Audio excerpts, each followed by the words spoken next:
അപ്പോൾ ഇതൊന്നും നിങ്ങൾക്ക് ഇല്ലെങ്കിലും ഒന്നും ജസ്റ്റ് കണ്ടുവച്ചിരുന്നോളുക.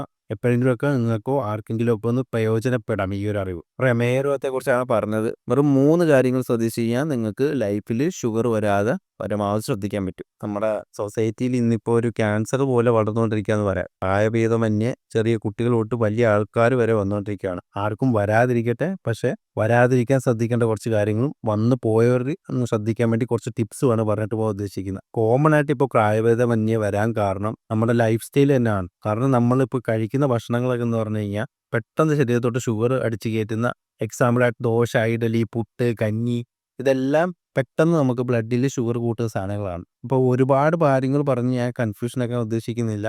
ഒന്നാമത്തേതെന്ന് പറഞ്ഞു കഴിഞ്ഞാൽ ഭക്ഷണത്തിൽ നാരടങ്ങിയിട്ടുള്ള സബ്സ്റ്റൻസസ്, ഫൈബർ കണ്ടന്റ് കൂട്ടുക എന്നുള്ളതാണ്. അതിന് ഇലക്കറിയും പച്ചക്കറിയും കൂടുതലായിട്ട് കഴിക്കുക. പിന്നെ എണ്ണയുടെ അളവ് കുറയ്ക്കുക എന്നുള്ളതാണ്. രണ്ടാമത് നമ്മൾ ചെയ്യാൻ പോകുന്ന ആക്ടിവിറ്റീസാണ് എക്സസൈസ് എന്തെങ്കിലും ചെയ്തിട്ട് വെയിറ്റ് കുറയ്ക്കുക.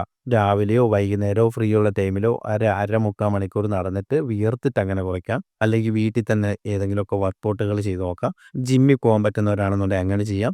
നീന്താൻ പോകാൻ പറ്റുന്നവരാണെന്നുണ്ടെങ്കിൽ അങ്ങനെ ചെയ്യാം. മൂന്നാമത്തേത് നമ്മുടെ ടെൻഷന്, സ്ട്രെസ് ഒഴിവാക്കുക എന്നുള്ളതാണ്. അതിന് അടുത്ത ഫ്രണ്ട്സിനോടോ വീട്ടുകാരോടോ സംസാരിക്കാം. അല്ലെങ്കിൽ ഒരു ജോലിയിൽ നിന്നൊക്കെ വെക്കേഷൻ എടുക്കാം. ഇതൊന്നും പറ്റാത്തവർക്ക് ഡെയിലി മെഡിറ്റേഷൻ എടുക്കുന്നത് നല്ലതാണ്. അതിനെക്കുറിച്ച് ഡീറ്റെയിൽ ആയിട്ടൊരു വീഡിയോ ചെയ്യാം. പിന്നെ ഷുഗർ ബോർഡറിൽ നിൽക്കുന്ന ആളുകളോട് ഒരു പ്രത്യേക കാര്യം പറഞ്ഞോട്ടെ.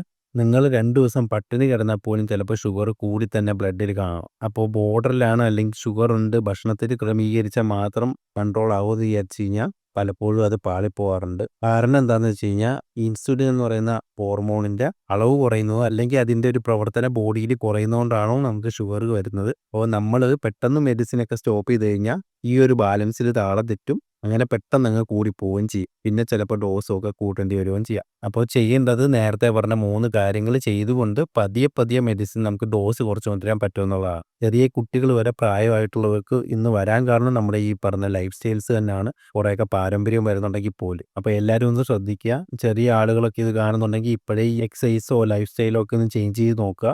പറഞ്ഞ പോലെയൊക്കെ ഒന്ന് ശ്രദ്ധിക്കുകയാണെന്നുണ്ടെങ്കിൽ നമ്മുടെ സൊസൈറ്റിയിൽ നിന്ന് നമുക്ക് ഷുഗർ ഒറ്റയടിക്ക് തന്നെ കുറച്ച് കൊണ്ടുവരാനും പറ്റും. നിങ്ങളെല്ലാവരും വിചാരിക്കണമെന്ന് മാത്രം. Stay safe, follow for more.